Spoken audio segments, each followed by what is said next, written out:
अंजना जी पधार चुकी हैं और मैं सबसे पहले हमारी इस कामा की टीम सभी भाइयों से बहनों से निवेदन है कि वो अपने अपने स्थान पर बैठने का कष्ट करें। सभी भाइयों से निवेदन है वो अपनी अपनी जगह पर बैठने का कष्ट करें।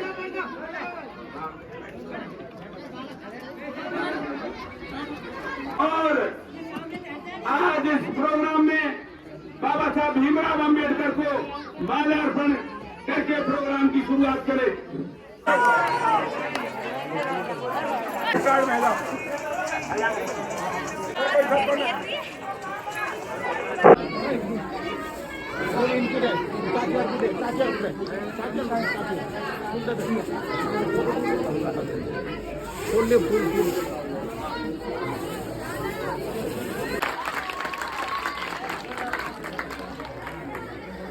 मैम अंजना जाटव जी हमारे यहाँ पूर्व प्रत्याशी रही है बहुजन समाज पार्टी से।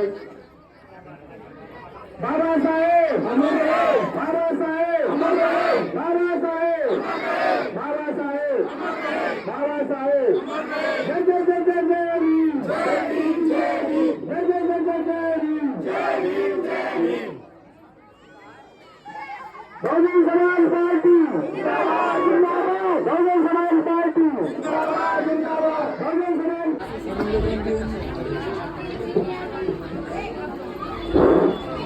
अब जो कि सबसे पहले मुख्य अतिथि जी का स्वागत हुआ और मैं अब अगले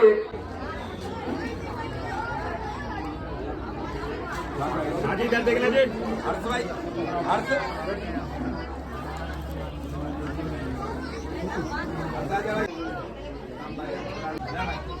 देखो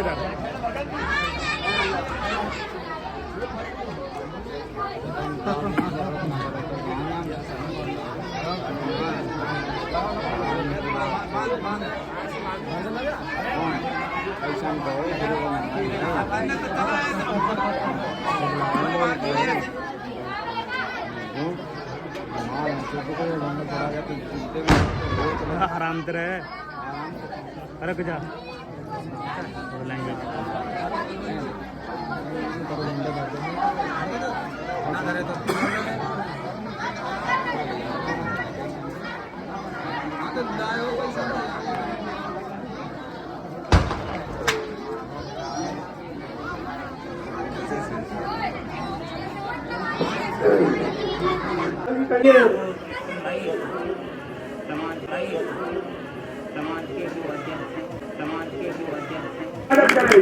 बाबा साहब की चाहत थी।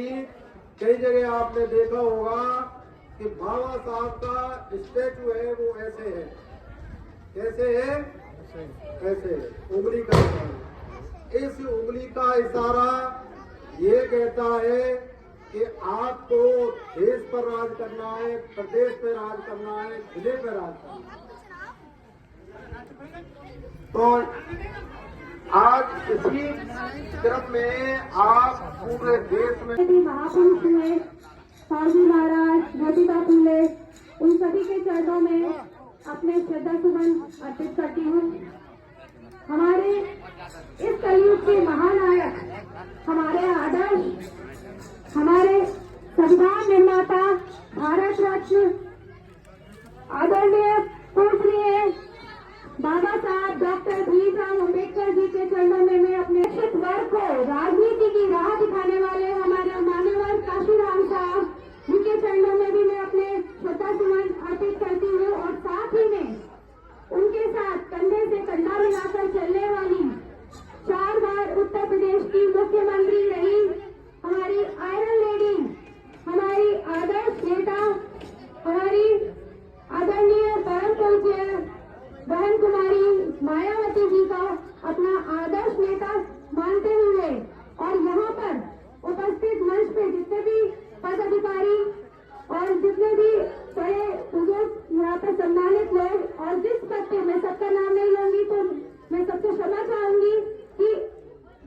को बुरा लगने या बुरा मानने वाली बात नहीं है। आप सभी इसी संगठन को बढ़ाने का काम कर रहे हैं और मैं सबसे उम्मीद करती हूँ और सबका धन्यवाद और आभार प्रकट करती हूँ कि आज आपने जो ये यहाँ पर बाबा साहब की 134वीं जन्म दिवस और जयंती मनाने के उपलक्ष्य में आप लोगों ने लोगों को इकट्ठा करने का काम किया और लोगों को समझाने का काम किया और अपने बहुमूल्य समय से ये एक दिन जो हमारे जीवन में आया है उसमें यहाँ पर आके एकत्रित होने का और उनके बारे में विचार करने और उनके बारे में सुनने का, क्योंकि ज्ञान सबके पास है। आजकल मोबाइल सबके पास है, ज्ञान सब आपके पास आ जाते हैं और हमें हमारी बिरादरी हमारे समाज को और जो नीचे तबके से आते हैं उन्हें सिर्फ वोट बना के वोट लेने का काम करती है बाकी पार्टियां, बाकी सिर्फ छोटे मोटे प्रलोभन देके कि आपको कुछ राशन मिल जाएगा, महीने का आपको ये भत्ता मिल जाएगा। आप अपना इतना कीमती वोट, जो वोट देने का अधिकार आपको बाबा साहब ने दिलाया था कि अगर मैं इनको वोट देने का अधिकार दिलाऊंगा, संविधान में लिखूंगा, तो ये राजनीति बदल के कुछ आगे कर पाएंगे और अपने समाज को ऊपर उठाने का काम करेंगे। लेकिन हम थोड़ा सा प्रलोभन लेके उस वोट देने के अधिकार को खड्डे में डाल देते हैं और वो कैसे डालते हैं वो भी मैं आपको बताऊंगी। सबसे पहले हम बाबा साहब की जयंती मना रहे हैं तो मैं चाहूंगी कि हम बाबा साहब की जो 3 मूलभूत बातें हैं जो कि अभी हमें हमारे संयोजक जी ने गुरुजन जी ने बताई कि उन्होंने हमें सिखाया कि हमें 3 तरीके से अगर आगे बढ़ना है तो वो 3 मूल पूंजी है जिसकी वजह से हम ये सत्ता भी हासिल कर सकते हैं, अपने अधिकारों के लिए भी लड़ सकते हैं और तो जो स्थिति अभी बनी हुई है उससे भी बदतर स्थिति बन जाएगी और उसके हाथ मजबूत करने का काम किसको करना है? आप सबको, हमको मिलकर करना है।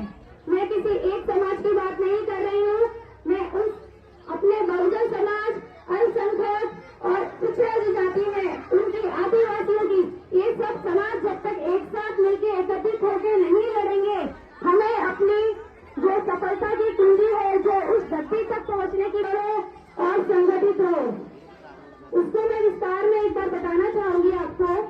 शिक्षित बनने का नारा तो उन्होंने दे दिया कि शिक्षा आपको हासिल करनी है, शिक्षा कैसे हासिल करनी है और हासिल करने के बाद उसको कैसे इस्तेमाल करना है अपने समाज को ऊपर उठाने के लिए, इस पे हमें काम करने की जरूरत है। क्योंकि शिक्षा तो ले रहे हैं, मैंने शिक्षा ली, मैं इसी समाज की लड़की हूँ, लेकिन हर किसी का एक प्रेरणा स्रोत होता है कि एक कोई चीज होती है जो चिंगारी जो हमारे अंदर जला दे कि हमें पढ़ लिख कर इतना कामयाब बनना है।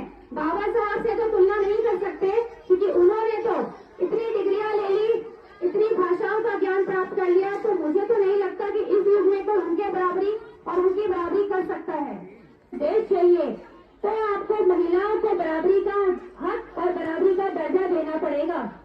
अगर आप सोचे कि लड़की घर में बैठ के सिर्फ चौका चूल्हा करेगी तो उससे आप विकसित नहीं हो सकते और उससे आपको कोई सम्मानपूर्वक जीवन नहीं जीने देगा।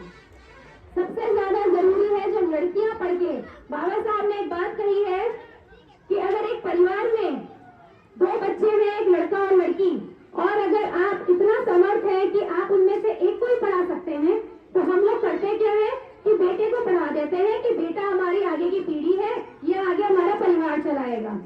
तो वो बहुत गलत है। आपको अपनी बेटी को पढ़ाना है। ये बात मैं नहीं कह रही, ये बात बाबा साहब ने कही है कि अगर आप अपनी बेटे को न पढ़ा के बेटी को पढ़ाते हैं, क्योंकि जब एक लड़का पढ़ता है तो सिर्फ एक लड़का ही पढ़ता है, लेकिन जब एक लड़की पढ़ती है तो पूरा परिवार पढ़ता है।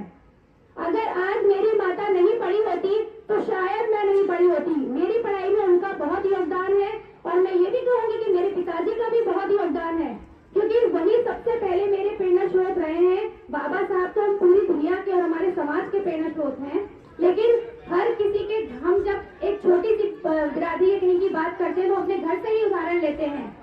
तो मेरे पिताजी भी कोई बहुत बड़े किसी बाप के बेटे नहीं थे, उनके पिताजी भी मजदूरी करते थे, लेकिन उन्होंने जब बाबा साहब को पढ़ा और उन्हें लगा कि जब तक मैं पढ़ूंगा नहीं, मेरे गांव का और मेरे क्षेत्र का विकास नहीं हो सकता। उस समय बिजली नहीं आती थी, तो कभी आती थी कभी नहीं आती थी, और अभी ये हाल होता था कि जो स्ट्रीट लाइट, जो आपके चौराहों पे लाइट लग जाती है, उन्होंने वहां पर रह के, वहां पर रात को पढ़ाई करके इंजीनियरिंग की पढ़ाई करी।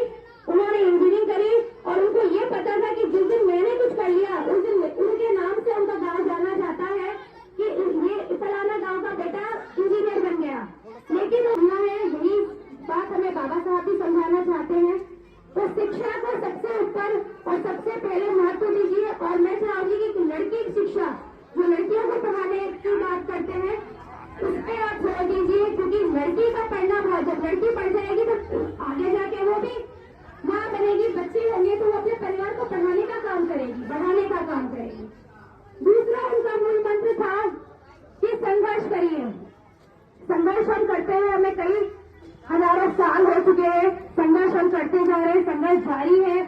अभी हमारे जितने महापुरुष हुए उन्होंने भी काफी संघर्ष किया है, तभी आज शायद हम यहाँ पर ये मंच बना के अपनी बात कह पा रहे हैं आपके बीच में। वरना बाबा साहब ने जो झेला है वो तो शायद उसका मुझे लग रहा है इतना कभी किसी ने नहीं झेला होगा।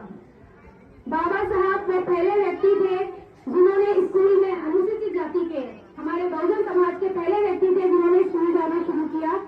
और स्कूल जाना आप समझ सकते हैं कि इतना आसान नहीं रहा होगा।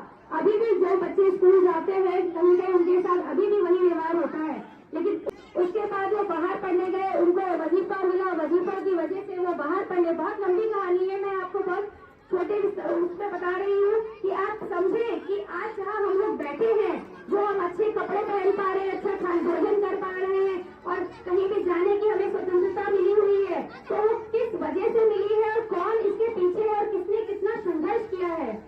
बहुत सारे महापुरुष है, जैसे ज्योतिबा फुले की बात अगर हम करें तो उन्होंने लड़कियों को सबसे पहले शिक्षा देने के लिए सबसे पहला स्कूल उन्होंने ही खोला।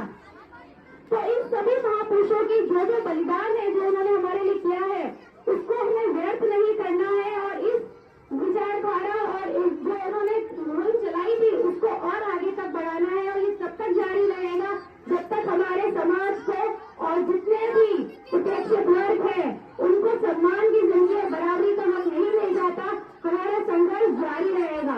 तो ये संघर्ष को हम करते रहेंगे। तीसरी बात आती है संगठित रहने की, जो कि दूसरों को पता है कि हमारे समाज में यही एक सबसे बड़ी परेशानी है कि हम लोग संगठित नहीं रह पाते।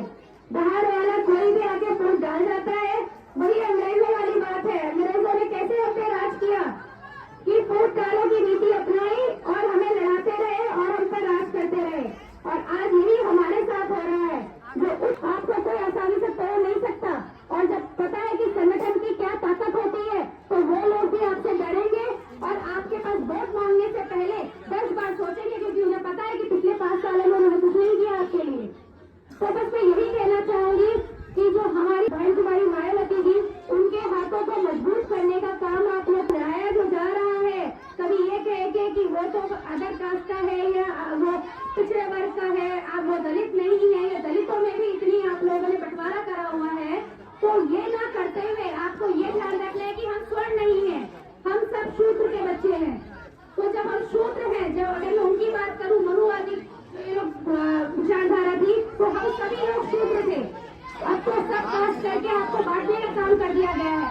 तो जब आप लोग एक साथ मिलकर रहेंगे तो हमारी बहन जी जिस दिन प्रधानमंत्री की कुर्सी पर बैठ जाएंगी उस दिन नजारा कुछ और ही होगा। और मेरा संघर्ष यही है कि मैं अपनी आदरणीय परम पूज्य बहन कुमारी मायावती जी को उस प्रधानमंत्री की कुर्सी पर बैठा हुआ देखना चाहती हूँ, क्योंकि जिस दिन वो वहाँ पर बैठ गई उस दिन परेशानियाँ निश्चित तौर पे खत्म हो जाएंगी, क्योंकि बाकी पार्टियों ने कभी भी हमें जोड़ने की कोशिश नहीं की। सिर्फ एकमात्र हमारी पार्टी है और मायावती जी है जो हमें जोड़ने की बात करती है और एक साथ लाने की बात करती है।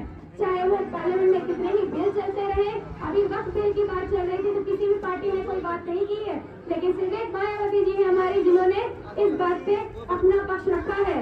तो आप जागिए, जागरूक होइए और सोचिए जरा कि बाकी पार्टियां सिर्फ आपको लुभाने के लिए लुभाने का काम कर रही है और आपको भड़काने का काम कर रही है अपने आपस के ही लोगों में। तो हम संगठित होके अपनी एक पार्टी आप चुनिए और सोचिए, पढ़े लिखे सब है, सोशल मीडिया आपके पास सबके पास है, सबके पास मोबाइल उपलब्ध है, तो जरा देखिए कि कौन जमीनी तौर पे जुड़ के काम करने के लिए तैयार है और आपसे बोलता है कि एक बार जब आप बाकी सबको मौका देते हैं तो एक बार हमारी पार्टी को भी मौका देके देखिए और आप तब देखेंगे कि कितने सुधार हो रहे हैं और जो हमारी सीढ़ियां हैं वो कहां से कहां पहुंच रही हैं। तो इसी बात को कहते हुए मैं अपना एक खत्म करती हूँ और आप सबको फिर से एक बार बधाई देती हूँ बाबा साहब की जयंती की। जय भीम, नमो बुद्धाय। ओम प्रकाश जी, आप विधानसभा प्रभारी, आप अपने स्थान पर बैठिए।